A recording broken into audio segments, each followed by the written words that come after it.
Hi all, welcome to text book Kerala. എൻ്റെ പേര് സതീഷ് കുമാർ. പുതിയൊരു ട്രിക്ക് സെഷനിലേക്ക് നമുക്ക് സ്വാഗതം.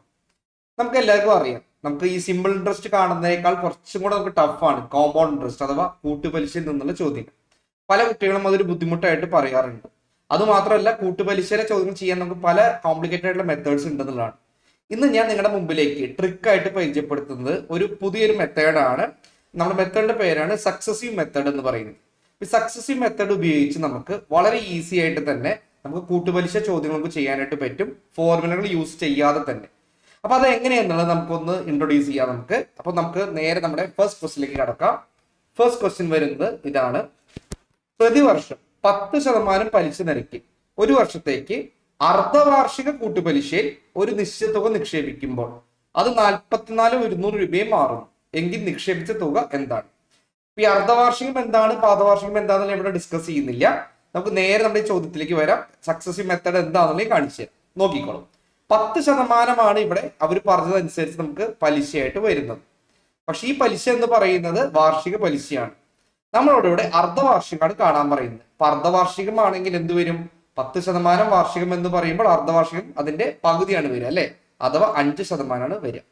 അപ്പൊ 100% നമ്മുടെ മുതലെങ്കിൽ അതിന്റെ കൂടെ 5% കൂടെ ചേർത്ത് കഴിഞ്ഞാൽ കിട്ടുന്നതായിരിക്കും നമ്മുടെ പലിശയും മുതലും ചേർത്തുള്ള എമൗണ്ട് എന്ന് പറയുന്നത്. അപ്പൊ 100% എന്ന് പറയുന്നത് മുതലാണെങ്കിൽ മുതലും പലിശയും ചേർത്ത് നമുക്ക് എത്ര കിട്ടും? 100 + 5 അഥവാ 105% ആയിരിക്കും നമുക്ക് ഫൈനലി കിട്ടുന്ന നമ്മുടെ മെച്ചൂരിറ്റി എമൗണ്ട് എന്ന് പറയുന്നത്, അല്ലെ? 105% എന്ന് പറഞ്ഞു കഴിഞ്ഞാൽ അതിന് നമുക്ക് എങ്ങനെ എക്സ്പ്രസ് ചെയ്യാം? 105% എന്ന് പറയുന്നതിന് നമുക്ക് 105/100 എന്ന് പറഞ്ഞ് എക്സ്പ്രസ് ചെയ്യാം. ഇനി നിങ്ങൾ ചെയ്യേണ്ടത് എന്താന്ന് വെച്ച് കഴിഞ്ഞാൽ ഈ 105/100 നിങ്ങൾ അതിന്റെ ഷോർട്ടസ്റ്റ് ഫോമിൽ എടുക്കുക. വെട്ടി കളഞ്ഞ് എന്താ ആക്കാൻ പറ്റും? 2ൽ നിന്ന് നമുക്ക് എന്ത് ചെയ്യാം? 5 വെച്ച് വെട്ടിക്കളയാം, അല്ലെ? അപ്പൊ 105 5 വെട്ടാം, 100 5 വെട്ടാം. അങ്ങനെ വെട്ടിക്കഴിഞ്ഞ് നമുക്ക് എന്ത് ആൻസർ വന്നു? 21/20 എന്ന് പറഞ്ഞു വന്നല്ലോ. ഇതിൽ ഈ താഴെ കാണുന്ന എമൗണ്ട് എന്ന് പറയുന്നത്, ഈ താഴെ കാണുന്ന 20 എന്ന് പറയുന്നത് എപ്പോഴും നമ്മുടെ മുതലിനെ സൂചിപ്പിക്കുന്നതായിരിക്കും. പിന്നെ ഈ മുകളിലുള്ള 21 എന്ന് പറയുന്നത് നമ്മുടെ മുതലും പലിശയും ചേർത്തുള്ള എമൗണ്ടിനെ സൂചിപ്പിക്കുന്നതായിരിക്കും. അപ്പൊ നിങ്ങൾ ഇങ്ങനെ ചിന്തിച്ചാൽ മതി, 20 രൂപ മുതലുണ്ടാകുമ്പോൾ 1 രൂപ നമുക്ക് പലിശ കിട്ടുന്നു, മുതലും പലിശയും ചേർത്ത് നമുക്ക് 21 കിട്ടുന്നു എന്നുള്ളതാണ്.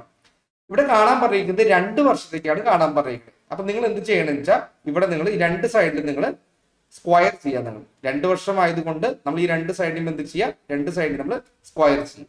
അങ്ങനെ സ്ക്വയർ ചെയ്യുമ്പോൾ എന്ത് കിട്ടി? 20/20 400 എന്ന് പറഞ്ഞ് കിട്ടി. 21/21 നമുക്ക് 441 എന്ന് പറഞ്ഞ് കിട്ടിയല്ലോ. ഇനി ഇവിടെ അവർ എന്താ തന്നിരിക്കുന്നത്? 44,100 രൂപ നമുക്ക് മെച്ചൂരിറ്റി എമൗണ്ട് ആയിട്ട് കിട്ടുന്നതാണ് പറയുന്നത്. അതായത് പലിശ മുതലും ചേർത്ത് 2 വർഷം കഴിയുമ്പോൾ 44,100 നമുക്ക് കിട്ടുന്നതാണ് പറയുന്നത്. അപ്പൊ ഇവിടെ മെച്ചൂരിറ്റിനെ കാണിക്കുന്ന നമ്മുടെ ഫിഗർ ഏതാ പറയണേ? ഈ 400 എന്ന് പറയുന്നത്, ഈ 400 യൂണിറ്റ് എന്ന് പറയുന്നത് നമ്മുടെ പ്രിൻസിപ്പൽ എമൗണ്ട് ആണ്, നിക്ഷേപ തുകയാണ്. ഈ 441 എന്ന് പറയുന്നതാണ് നമ്മുടെ മെച്ചൂരിറ്റി എമൗണ്ട് ആയിട്ട് വരുന്നത്. അതിന്റെ വ്യത്യാസമായിട്ടുള്ള 41 ആണ് നമ്മുടെ ഇൻട്രസ്റ്റ് ആയിട്ട് വരുന്നത്. ഇപ്പൊ ഇവിടെ ഏതാ തന്നിരിക്കുന്നത്? മെച്ചൂരിറ്റി എമൗണ്ട് ആണ് തന്നിരിക്കുന്നത്. അതായത് ഈ 441 ആണ് തന്നിരിക്കുന്നത്. അപ്പൊ നമുക്ക് ഇങ്ങനെ എഴുതാം: 441 യൂണിറ്റ് എന്ന് പറയുന്നതാണ് 44,100 എന്ന് പറഞ്ഞ് തന്നിരിക്കുന്നത്. അങ്ങനെയാണെങ്കിൽ ഒരു യൂണിറ്റ് എന്ത് വരും? ഒരു യൂണിറ്റ് എന്ന് പറയുന്നത് 100 ആയിട്ട് വരും. ഒരു യൂണിറ്റ് 100 ആണ്. ഇനി നമ്മളോട് കാണാൻ പറയുന്നത് നമ്മുടെ മുതലാണ്, നിക്ഷേപിച്ച തുകയാണ് കാണാൻ പറയുന്നത്. നിക്ഷേപിച്ച തുക എന്ന് പറയുന്നത് എത്ര യൂണിറ്റ് ആണ്? 400 യൂണിറ്റ് ആണ്, അല്ലെ? അപ്പൊ ഒരു യൂണിറ്റ് 100 ആണെങ്കിൽ 400 യൂണിറ്റ് എന്ന് പറയുമ്പോൾ 400 × 100 അഥവാ 40,000 വരും. നമ്മുടെ ആൻസർ ഓപ്ഷൻ 1 ആണ്.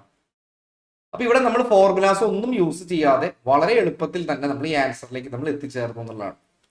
ക്ലിയർ ആണെന്ന് വിചാരിക്കുന്നു. അങ്ങനെയാണെങ്കിൽ നമുക്ക് ഒരു ചോദ്യം കൂടെ നമുക്ക് നോക്കാം. പിടിച്ചോ. രാധ 2,500 രൂപ 12% വാർഷിക പലിശ നിരക്കിൽ 2 വർഷത്തേക്ക് നിക്ഷേപമായി സൂക്ഷിച്ചു.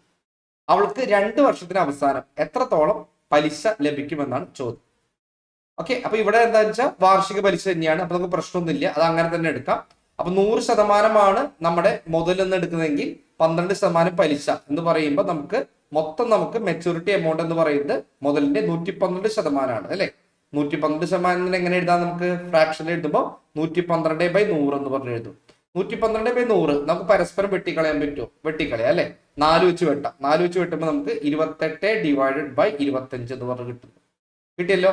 ഇനി ഇവിടെ എന്താ നമ്മൾ മനസ്സിലാക്കേണ്ടത്? ഇവിടെ താഴെയുള്ള 25 എന്ന് പറയുന്നത് നമ്മുടെ മുതലിനെ സൂചിപ്പിക്കുന്നു. ഈ 28 എന്ന് പറയുന്നത് നമ്മുടെ മുതലും പലിശയും ചേർത്തുള്ള എമൗണ്ട് സൂചിപ്പിക്കുന്നു എന്നതാണ്.